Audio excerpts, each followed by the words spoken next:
مثلا در همین کامنتاری ها خوندم که بسیاری برادران و یا که خواهران مثلا در آنجا می نویسد، میگویند از برای الله مرا دعوت کنید، از برای الله سواد من را دهید.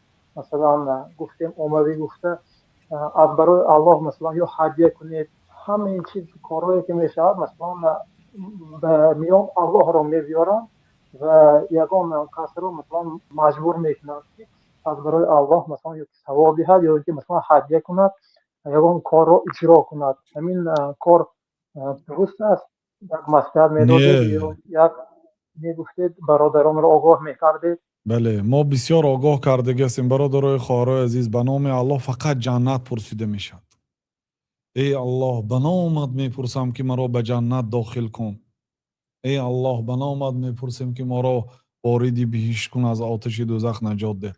لیکن در مسئله های دنیا، من در زندان همین خیلی با مردم همین مسئله که جنجال میکردم، یک کوزه آبته به خاطر الله. اونجا یک آدم مثلا اگر برای حمام کردن در آید، آب در داخل حمام بود، برای طهارت آب گرفتن به یک آدم در داخل حمام کرده ایستاد، غسل کرده ایستاده است، شما دیگه نمیتونید در آن آب گیرید. اونجا یک فارتوچکه است، به خاطر الله یک آب ده نخواد، یک آب به خاطر الله، به خاطر الله فقط جنت پرسیده میشد. حال همین سوال ها پیامبر صلی الله علیه و سلم میگه به خاطر الله غیر از بهشت دیگری چیز نپرسید. این فرمان پیغمبر صلی الله علیه و سلم است. و اگر به خاطر الله پرسیده شوید حتما دهید گفتن. لیکن سبحان الله یک نمود به خاطر الله میپرسن که ما هم همین عاجز هستیم از اجابت کردن دعای ناز. یعنی هزارها سوال داریم، مثلا صدهاش میگوید که به خاطر الله به سوال من جواب دید. یعنی ما همین چیز امکانیتش نداریم، جواب داده نمیتونیم. برای همین هم خودتون رو گناهکار نکنید و هم مایه نه پیخیخ نگویید.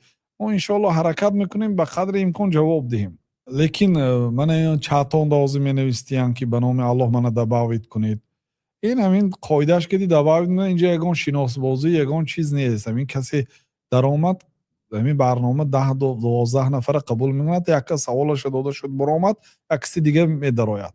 انشاءالله با سوالاتون جواب میتیم. من نشدگی سوالایی که جواب ندادیم در همین زیر کامنت ها نویسید، برادرها جواب میدهند یا جوابهای ما یافته میمونن. به نام الله نپرسید، نه پول، نه مال، نه سوال، فقط جنت. سلعت الله، مال الله تعالی این جنت است. یعنی مالی که میسازد که به نام الله پرسید این جنت است. دیگر چیزایی به نام الله نپرسید، هم تو پرسید. به همین سوالم التماس جواب تگوید بس است.